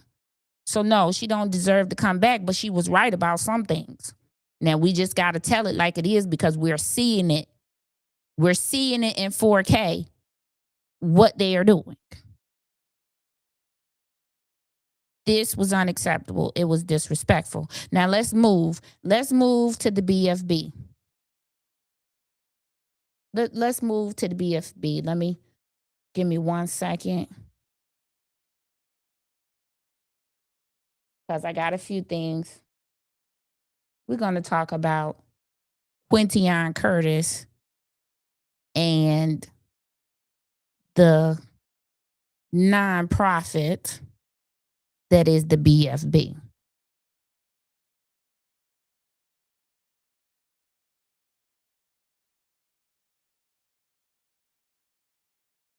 All right. So first, and watch who pop up trying to run for trustee to take Stan and Andrew's seats. They're buddies. Hey, those firefighters are upstanding because I'd be home. They are. All right, now let's talk about the BFB. First of all, we're going to talk again about this line. This line, this illegal, unethical line that people seem to be skirting. They either want to be in the gray area or they're going to be on unethical, which people ain't going to agree about, but ain't going to be nothing we can do about it, right? Or they're going to be in this gray area, okay? All right? So, now, yeah, they wasn't happy about being compared to her, but look at the actions.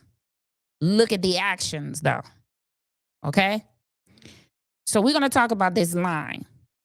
Now, Quintian Curtis has been named the interim fire chief. He has 180 days in his seat. There's nothing that we can do about that. He also has this nonprofit called the Black Fire Brigade. Now, let's talk about that. I think the program is great. Getting young kids out of trouble, keeping them off the streets, getting them certified to be EMTs, getting them certified to be firefighters. Those are great things. They need a path. They need structure. They need a paycheck, and they need discipline. All great things. This is a great program if you look at it on the surface of the program and what it is meant to do. It is meant to teach them discipline, respect. I'm going to say loosely with the respect. Respect, being dependable, showing up, right? Now, here's my question. These were children. Why would you involve children in grown folks' business? That's the first problem that I had. That you called some children and put them in the middle of a fight that did not belong to them. That was crazy. To me, that made you questionable. Because if you are showing these children the right path to go on, the right path would have been to sit in the seat, take the criticism, because you a man, Take it on your shoulders and hold it. It's called responsibility. It's called accountability. Never should those children have been in the room disrespecting other already certified firefighters that had been fighting fires since before some of them were even born. Tell me where they do that at. In Dolton, apparently. They should have never been there. Because why would you be teaching them to be firefighters with the firefighter's oath and the brotherhood and have them come in there and disrespect other firefighters? That would not be, if my child was in that program and I witnessed this and I knew this was going on, I snatched them out that program so fast, boy, it would not even be funny. And then I would have cussed, excuse me, I'm sorry. I would have cussed every adult that was training them the hell out. Because don't ever put my child in the middle of something that is your personal business. Because the village of Dolton is not paying you to run a nonprofit out of their firehouse. They're paying you to be the interim chief of their village. Tell me where the Black Fire Brigade comes into that.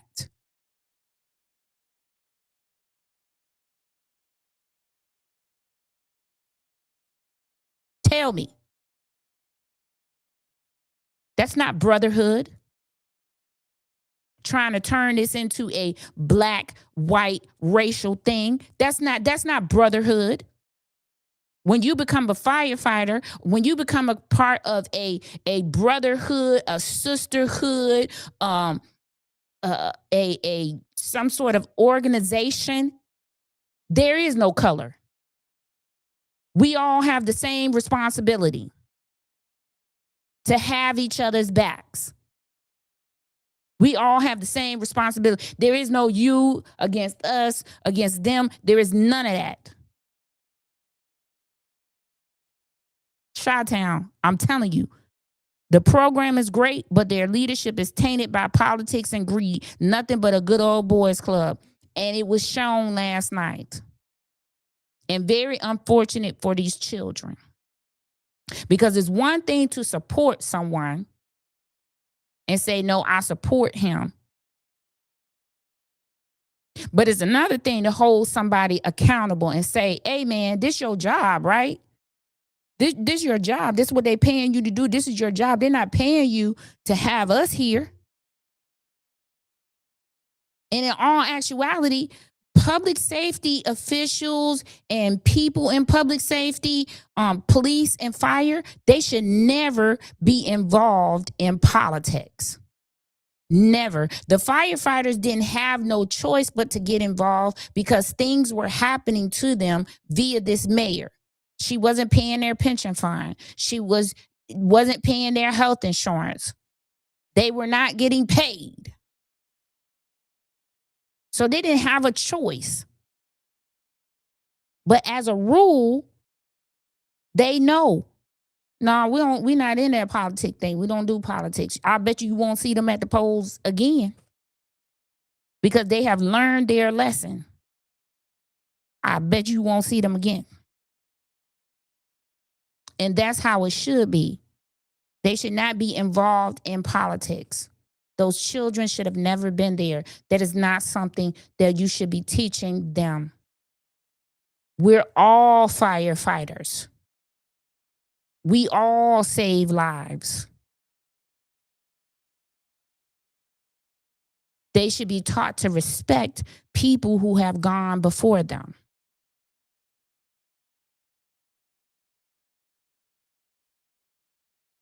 Brittany was hurt, but the residents were not addressing them. Correct. The lady, so many people said it. Sir, this is not personal. This is about business. This is not personal. So that's my first thing. Integrating, commingling, bringing your nonprofit to Dolton, to their firehouse, to this meeting was very unethical and highly questionable character. Highly questionable. It's a great program. It's a great program. And yeah, they were ordered to be there. They were told to be there. But they need to start learning. See, this is what they are teaching them. They should be teaching them that if somebody asks you to do something that goes against what you believe, you do not have to attend. And stand up for yourself. Don't be bullied. Leaders stand up and they stand out. They don't go along. So here's the question. We are on the Black Fire Brigade's website. We're going to scroll down because we're going to read again. This is what else. So, okay, we're reading. They tell you the mission. The mission of the Black Fire Brigade is to promote and protect the fire service while providing continued education and resources to members, along with preserving the history and heritage of the Black firefighters.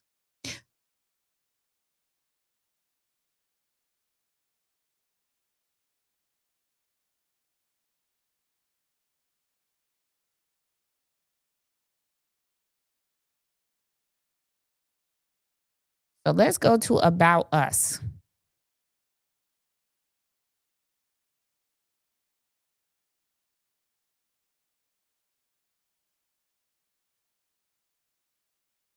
Tells you what they do. Now let's read this first line because I got many questions concerning this first line. It says, the Black Fire Brigade is a not-for-profit organization that recruits, trains, and provides employment opportunities to African American youngsters to become medical technicians and firefighters. We have been working and providing employment opportunities for the African American community in and around Chicago for 3 years. Now, that first line says, it says, is a not. Is that what that says? It says, we are a not for profit organization, right?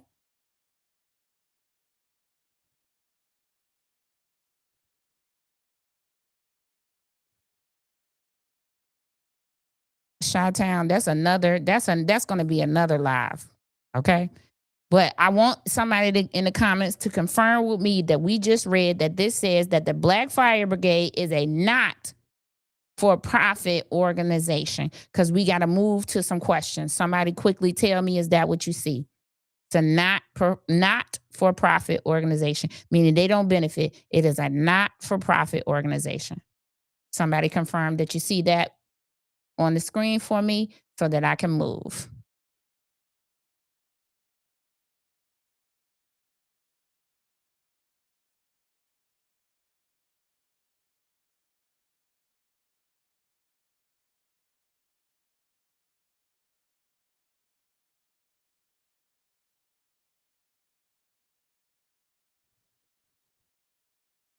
All right, so let's move. I'm waiting for somebody to confirm that they saw that. It's too much mixing and mingling. Is he in charge or overseeing the BFB?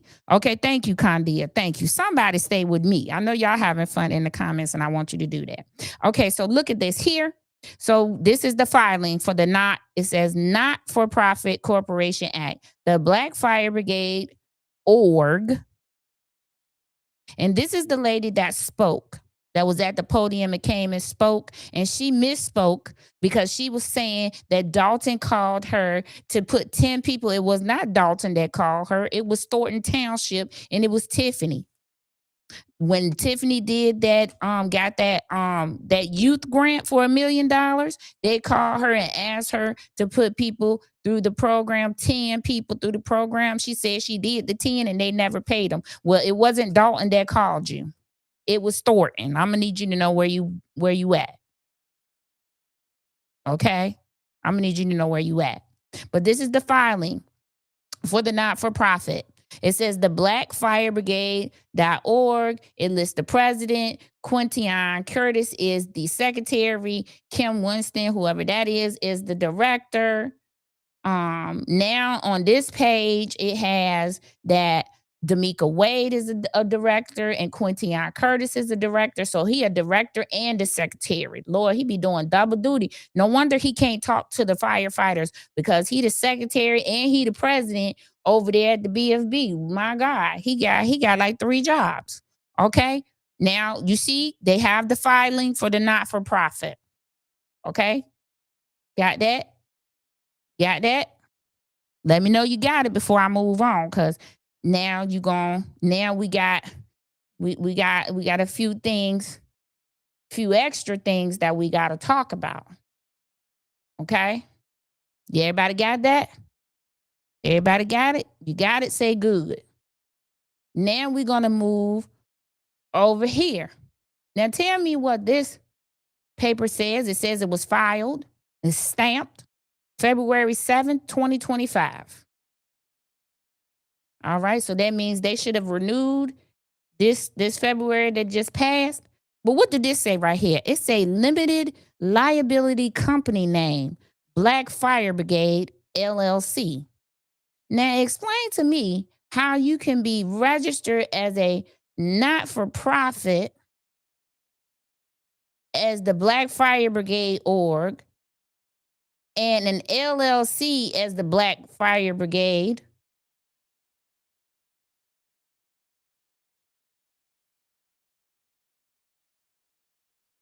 And an LLC as the Black Fire Brigade. I just want to know how those two, how you know, I ain't the smartest crayon in the box or the brightest crayon in the box or the smartest person in the class. I don't know what you want to call it, but I'm asking a question. These is questions I'm putting forth to the community. Okay? How is that? So there's like, okay, so this one says Black Fire Brigade LLC, right? Okay, you saw that, right? Want to make sure you saw that. And this one says the Black Fire Brigade org. So there's a 2-word difference.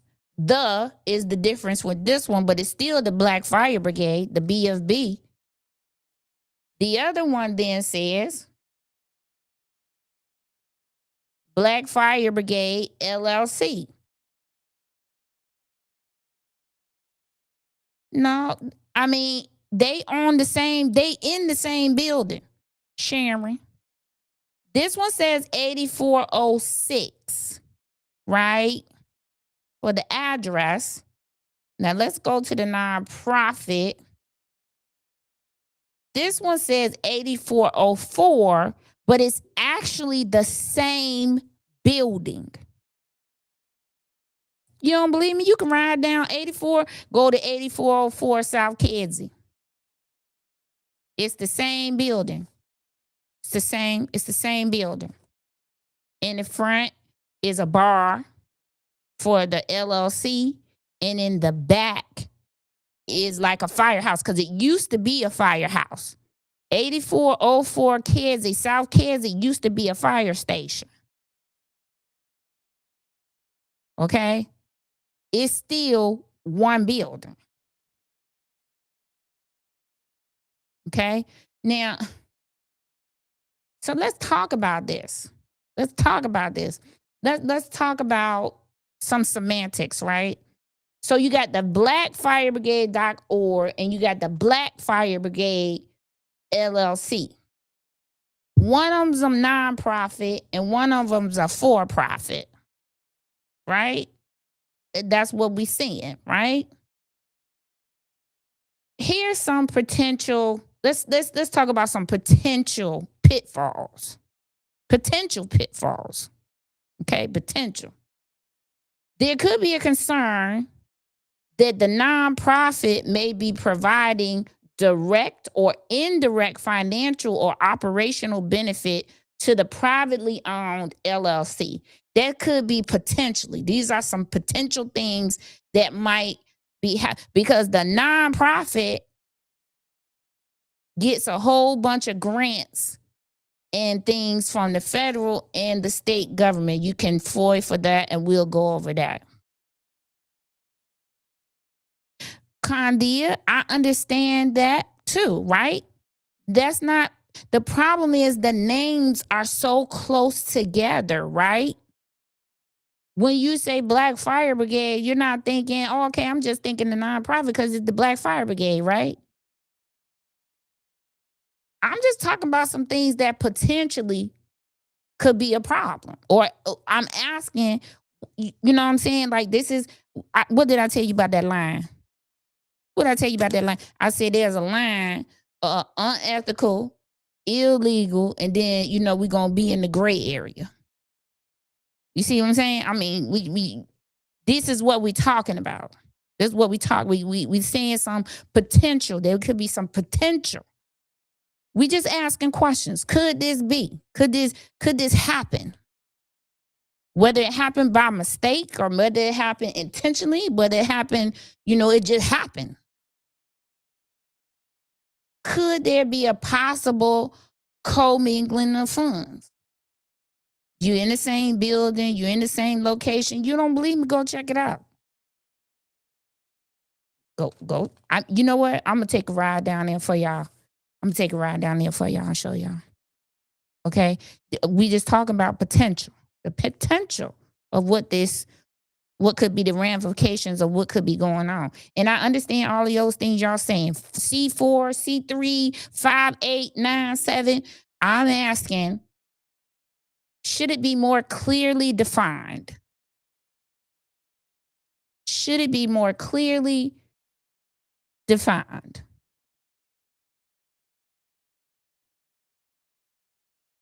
Because they're operating under the same or the similar name. One is an LLC and one is a not-for-profit. Y'all talking about this C3, C4? I showed you a LLC filing, which was current and up to date. We don't have no problems with none of the paperwork because the paperwork is all right. It's the closeness of the names.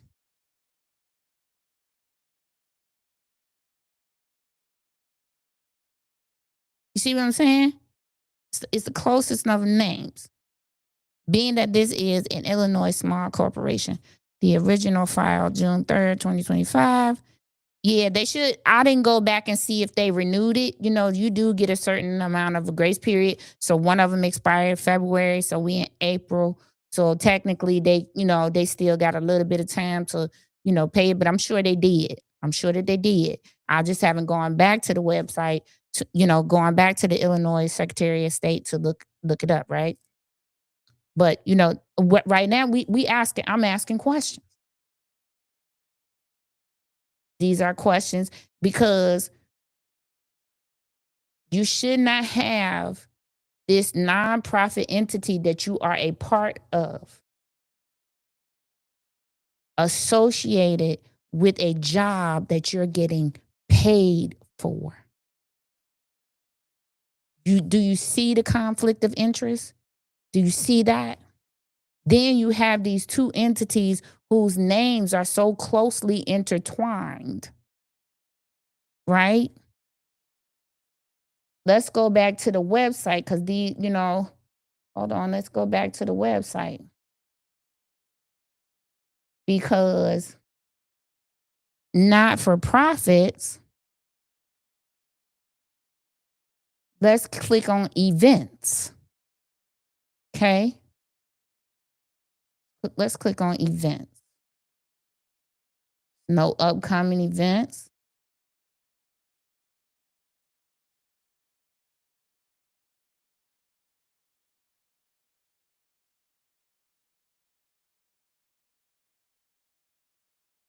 No upcoming events.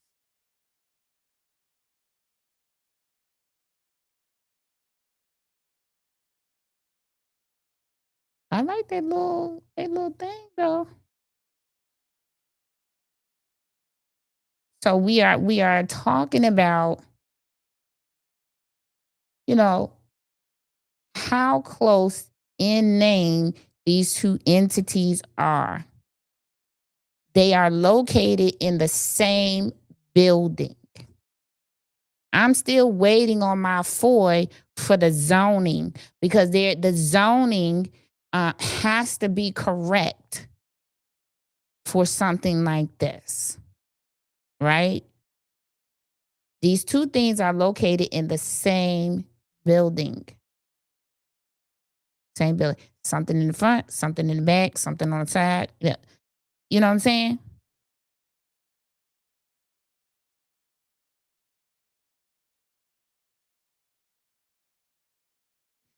Sure. That's true. That is true. That's true, right? You definitely can. You definitely can. What you have to be aware of is, what are you filing for these IRS? Because 990, you got to file a 990 for the nonprofit, but you also have to file for the LLC, right?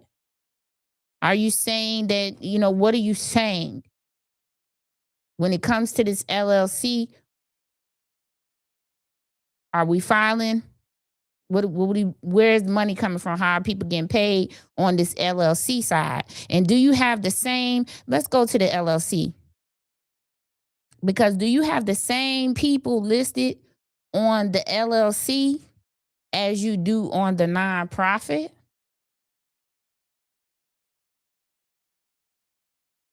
Are the same people? Because here's the LLC filing. There's the Terry lady. She's the president. She's the president or the director of the nonprofit as well. We see her also on the LLC, right?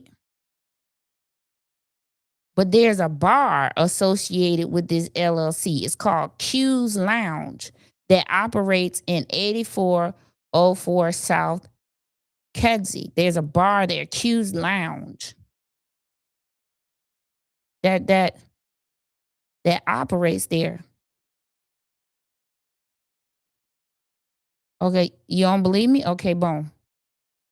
What did this say? This says application for business license and tax registration. What did it say? The Black Fire Brigade Limited Liability Company, January 15th, 2020.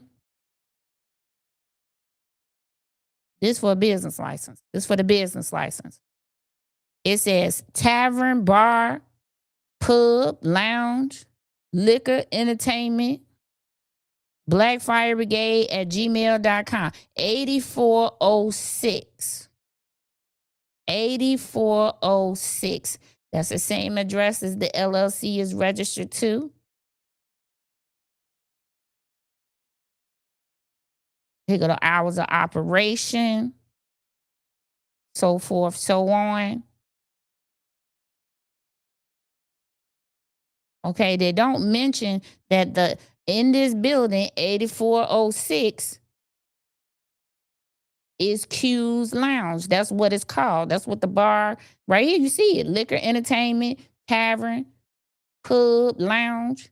It's called Q's Lounge. That's what it's called. Nonprofits own LLCs to protect equipment and assets. I mean, I get it. I get that. I definitely get that. But the names are so close. The branding is so close.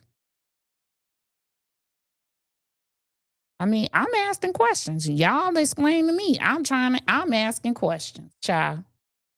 I'm trying to untangle this stuff.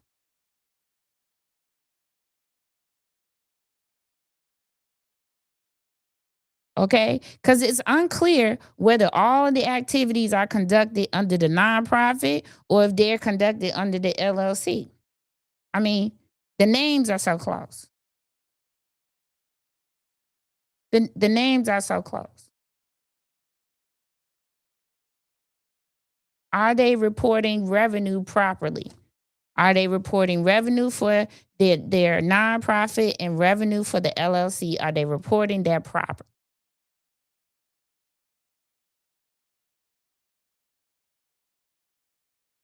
I mean, I'm asking questions. That's the only thing I'm doing. I'm just asking questions. You only would know the answers, and you have to do a full audit of both entities to see. But why not just name the LLC something totally different? Is my question. Why not just name the LLC something totally different, so it's not even closely related to that other name, to the nonprofit name? These are questions that I'm asking.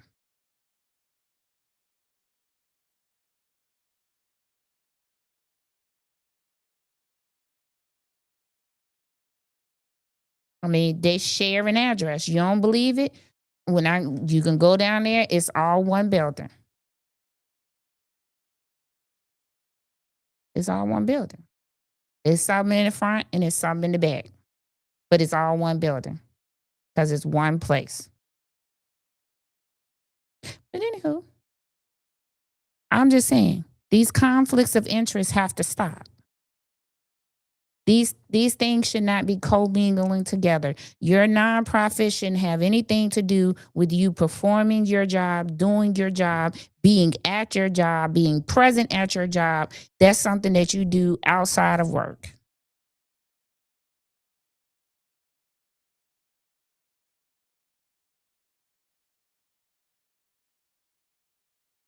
I, I'm saying. I'm just asking the question. And we need to teach these kids how to do things properly. Another tidbit. I believe the building. So the other paperwork I had shows, let me see if I can bring it up. You have to submit a lease. You have to submit a lease when you ask for a business license. You have to submit a lease. When you submit a lease,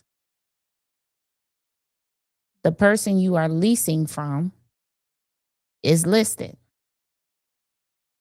Okay? M and Q Investments LLC. You remember that lady that was up at the podium? So the registered agent in Illinois, the registered agent doesn't mean that that's the person that owns the company. They're just the registered agent. They're the person that is responsible for making sure that taxes get filed, that this paper gets, you know, renewed and all of those things. Let's look up M and Q Investments. Let's do this one in real time. And then we're going to be out of here.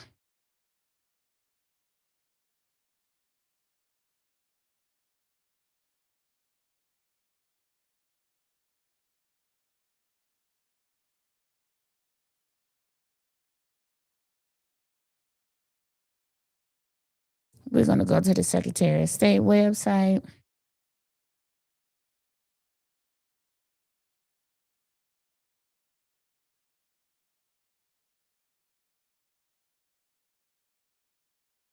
Oh, Jesus.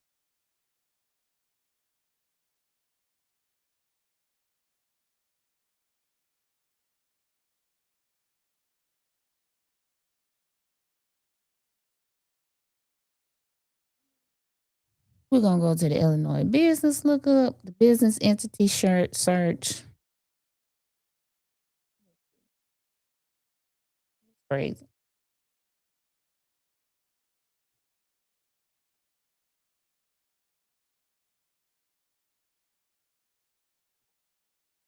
M and Q Investments. Let's see.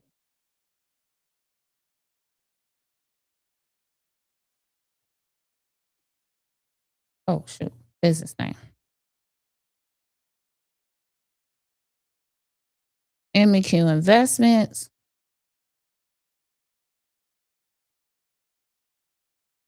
D'Amica Wade is the, but look at who the manager is. The same lady that was talking at the podium, the same lady that's involved with the nonprofit and the LLC.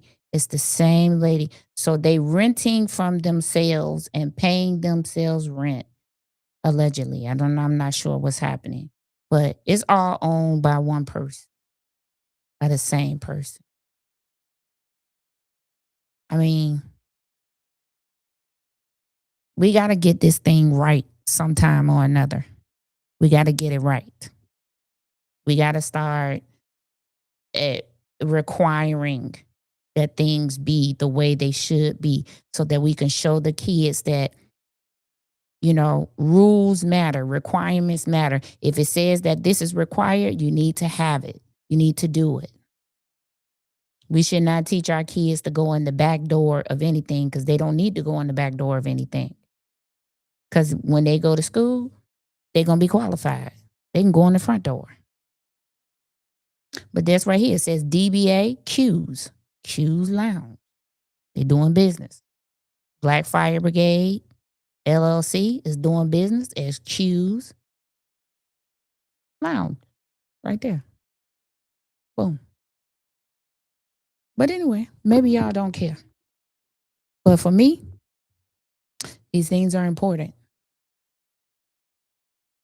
I'm asking questions because we're talking about character. We're talking about being able to make the right decision. We're talking about leading people. We're talking about people's lives are at stake. You got to be mature enough to do that. And I agree with the residents when they said that he should have stepped down. He should step down. And then when he get his stuff together, try to reapply. Then do it that way. If they take you, they take you, right? Ain't gonna be nothing we can do about it. Because that, and the board has to approve it. And if they approve it, then there's nothing we can do about it. Okay? Sure. Not me. You said it. Not me. Okay? Okay? Anywho, that's all I got for you. That's all I got for you. I feel like they told them what they wanted and what they didn't want. Oh, one last thing. Lord have mercy. I'm sorry. One last thing. Let me show you this. Because this was the meeting last night.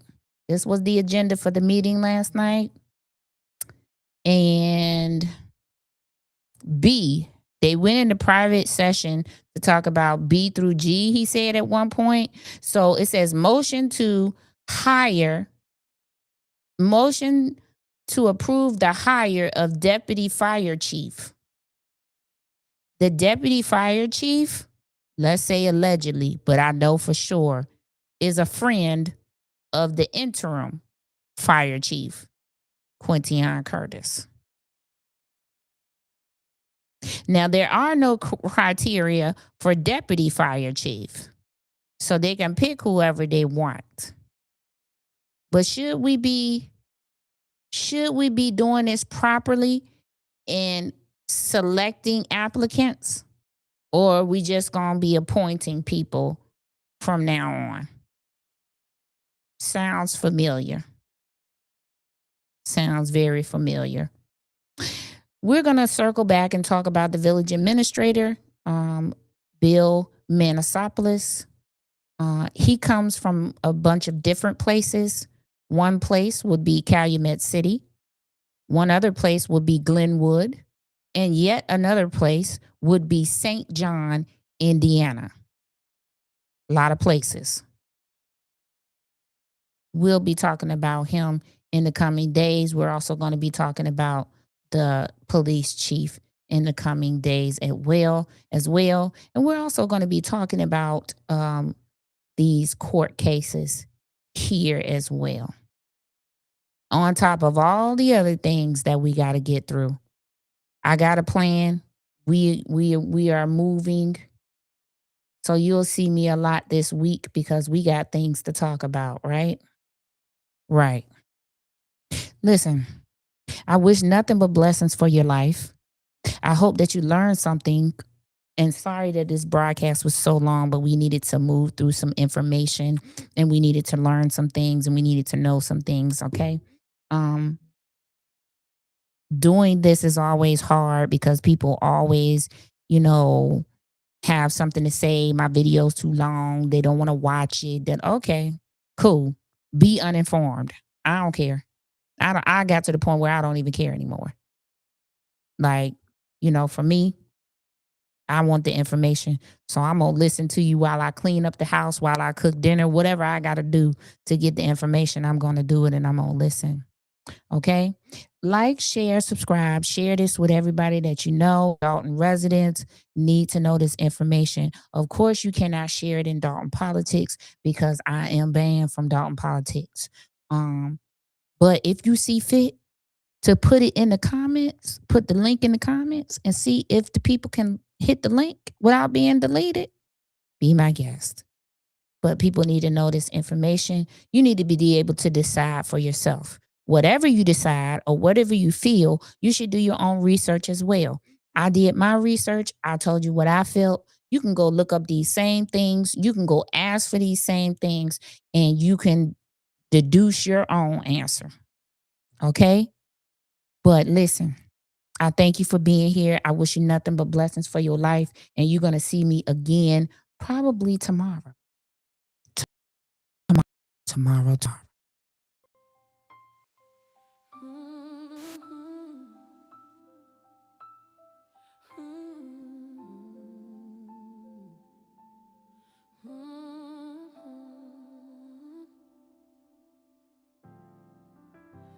I was walking through the ashes of my own mistakes.